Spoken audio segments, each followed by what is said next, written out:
Hello everyone and welcome back. Today we're going to see how to integrate limits.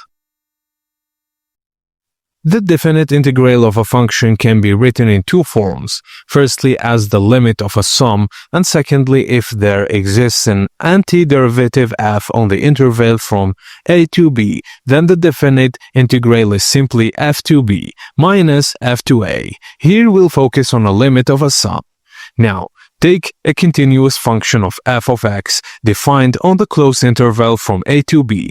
Assume that f to x is greater than 0. We divide the whole interval into n equal subintervals. The width of each subinterval is h. H equals to b minus a divided by n.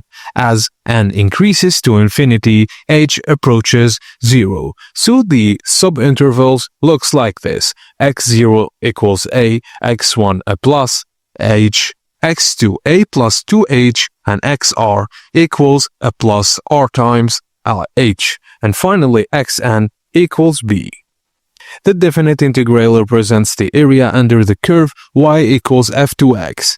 Between x equals a and x equals b, we can approximate this area using rectangles. A rectangle underestimates the curve, another rectangle overestimates it, and the true area lies between them. The idea gives us the inequalities. Lower sum is lower than actual area, which is lower than upper sum.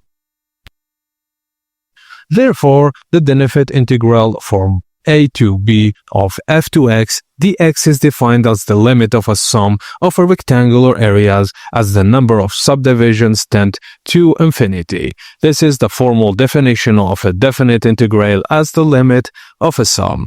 And that's it, guys. Thank you for watching, and please don't forget to like and subscribe for more.